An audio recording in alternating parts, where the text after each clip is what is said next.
In this episode of the Commodity Podcast, Gunter discussed everything from his holiday purchase. It is very expensive for what it's worth, especially with a limited top speed. But as far as sound, as far as acceleration, it's a beautiful car. To the 10 best snow cars and bikes for GTA Online in 2024.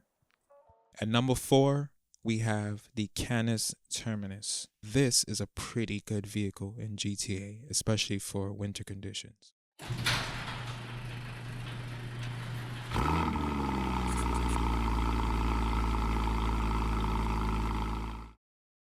Hello, one and all, and welcome to the very first episode of the Commodity Los Santos podcast, a podcast geared towards car and motorcycle enthusiasts alike. I'm your host, I'm Gunter Brown, and today, before we start, we want to wish everyone a happy holiday here from us at Commodity.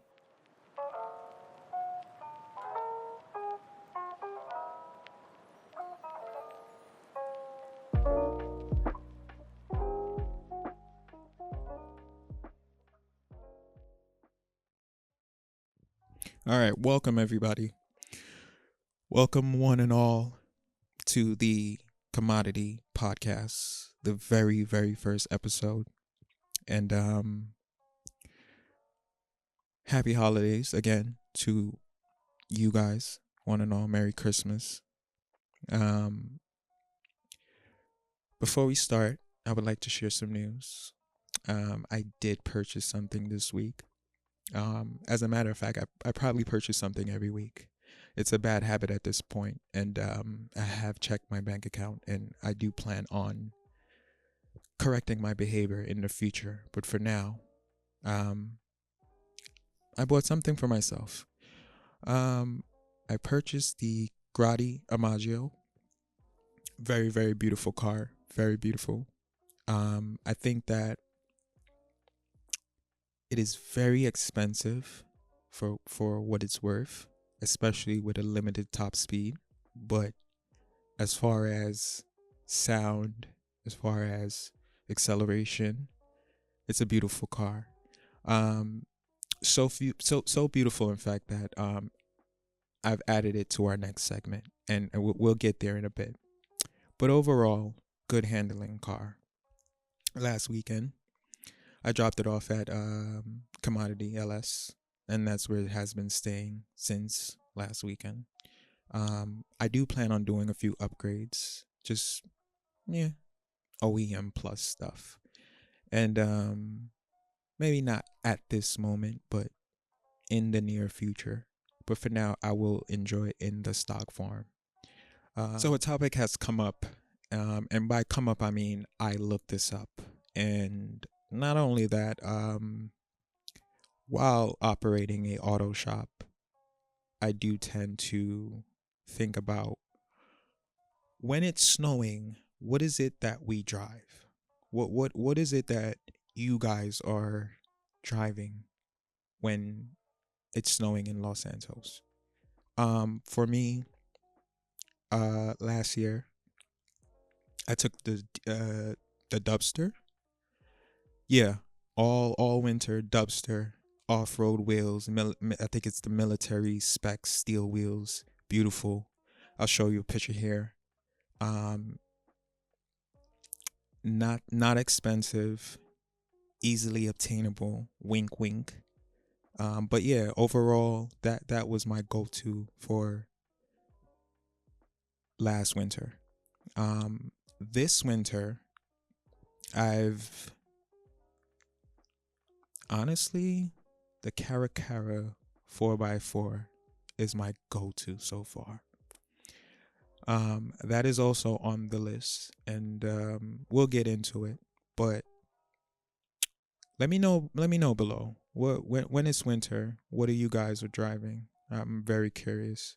I also think that I'm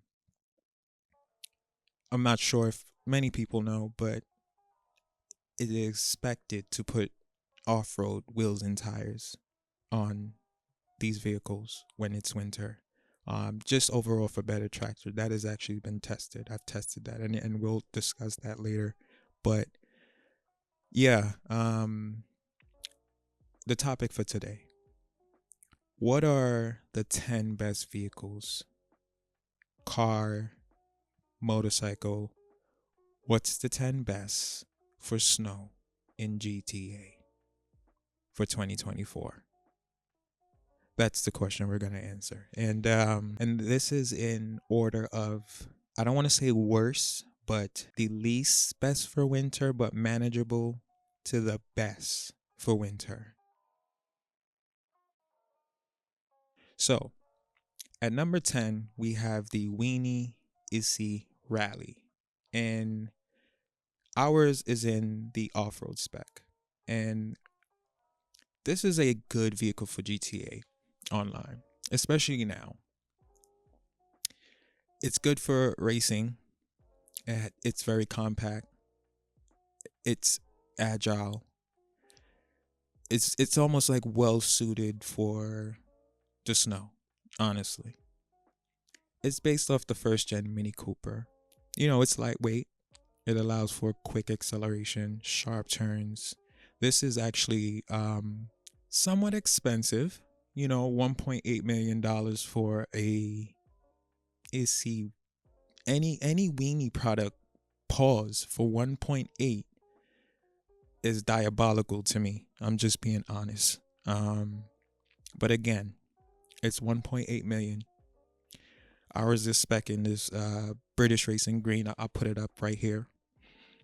We do have a few upgrades, most notably the tunage. I actually thought that was a perfect touch from Rockstar. The upgraded seats on the inside, fully upgraded for the performance to level 4, and only for winter we add the Nevis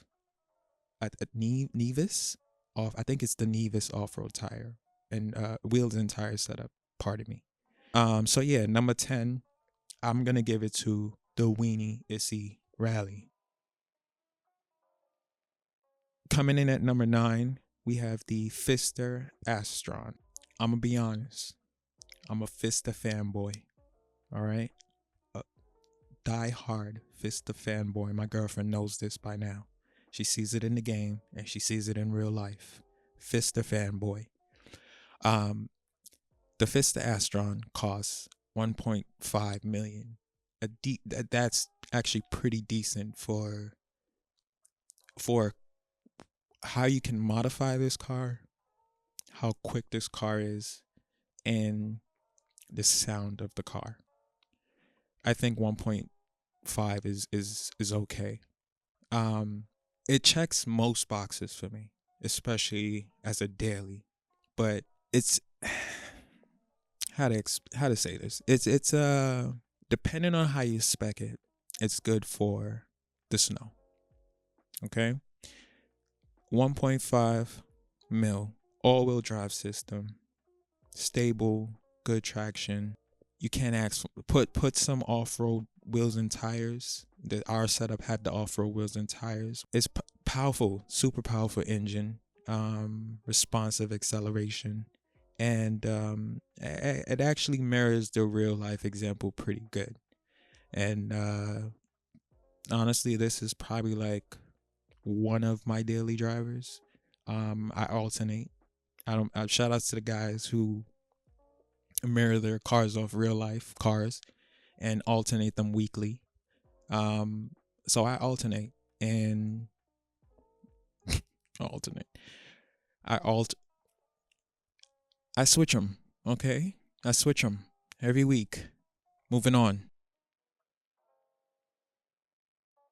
At number 8, we have the Gradio Maggio. Again, I recently purchased this car, so um,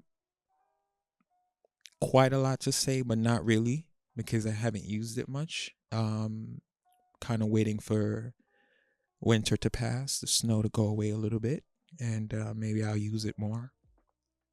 But overall, decent option, very very decent option for winter, especially in the sports car category.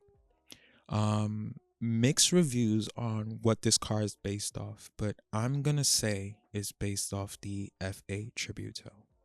And just like the F8 Tributo being very expensive, This has a very expensive price tag of 2.8 million.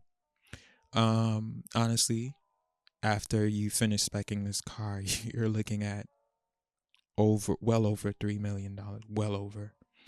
But overall, this is also another powerful, fast, accelerating car. So yeah, that's just me. You don't. That's just me. Very expensive, and maybe down the line we'll cover something about why these vehicles are getting super super expensive as time goes. So that's number 8. Coming in at number 7, we have the Uber Mach Reinhardt. Now, the Uber Mach Reinhardt is based on the 7th gen BMW 3 Series Touring, the G21 model. And similar to the Astron, it has a $1.5 million price tag. To be honest, I think that the Reinhardt is a solid option, being one of the, if not, no, there's a few wagons in the game, but the best looking and fastest wagon in the game currently, in my opinion. It's powerful. Rockstar did a really good job at somewhat mimicking that B58 engine sound.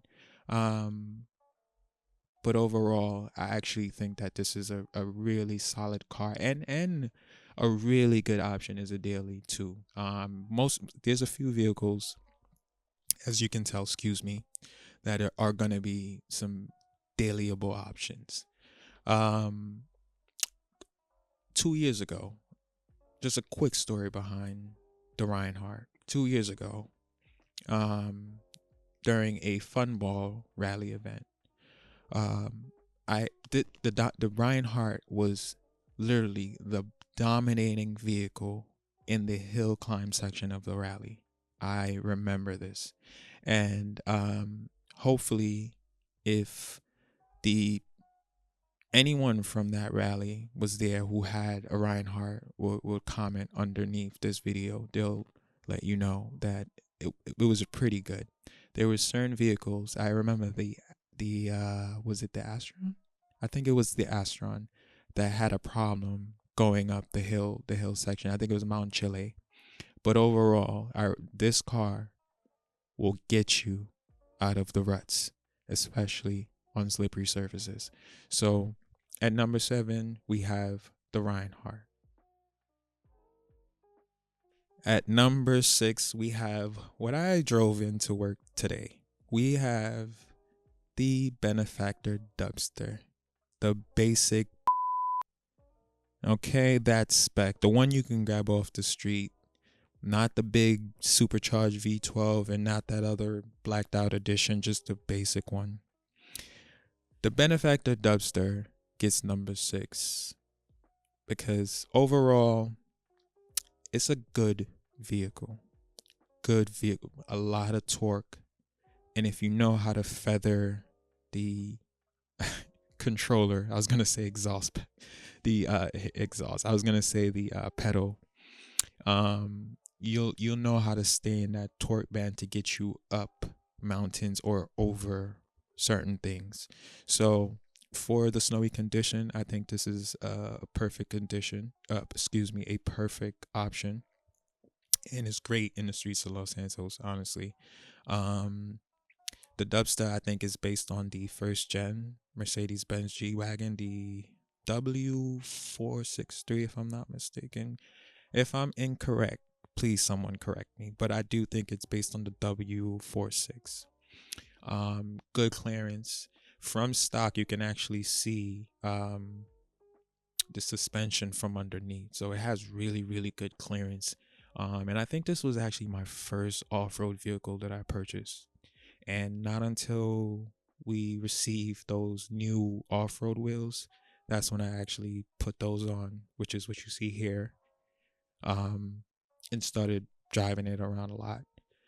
Um, I think this one we spec'd it in we gave it the Overland package, and we spec'd it in a black with carbon black pearlescent paint color. Yeah.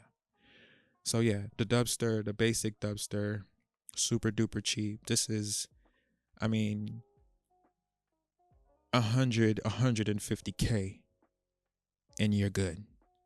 If you don't have enough capital to get you something on this list, this was probably the one that you can get. So yeah, moving on. Coming in at number 5, we have the Nagasaki Street Blazer. Personally, this is one of my favorite vehicles, especially for enduro. I think that this vehicle, right, if you really know how to ride a bike in GTA, this is not only fun, but super cheap. And now with the off-road wheels, especially the new ones, you can build like a really, really good example. Our tester is based off the 2016 Yamaha Raptor 700R. And now that we have the new off-road wheels, we've added those. This is priced at $81,000. Super lightweight. You actually there's two four-wheelers. I forgot the name of the other one, but that one just feels heavy. Really, really heavy. I think I bought it for like a day and got rid of it immediately. But yeah. Number 5, we gave it to the Nagasaki Street Blazer. At number 4, we have the Canis Terminus. The Canis Terminus is primarily based off the 4th gen Jeep Wrangler. And to be honest, this vehicle was quite surprising for me. I don't own this vehicle and we had to purchase it for our testing. I'm not quite sure if I'm going to keep it or if I'm going to sell it as yet. But as far as the spec that we did, I actually really, really like the spec of this vehicle. Also, performance-wise, I think this vehicle is pretty good for what it is, being a Wrangler.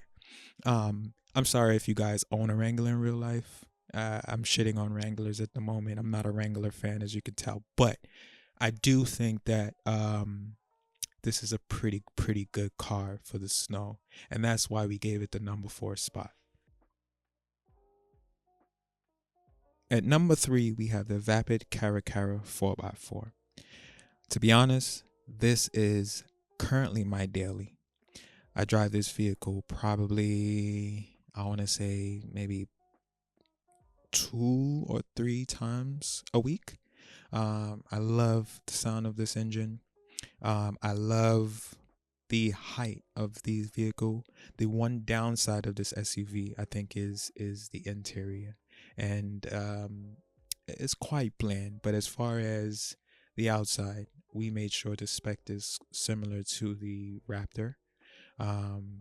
But in our testing, I will say this was absolutely amazing as far as from a vehicle category standpoint.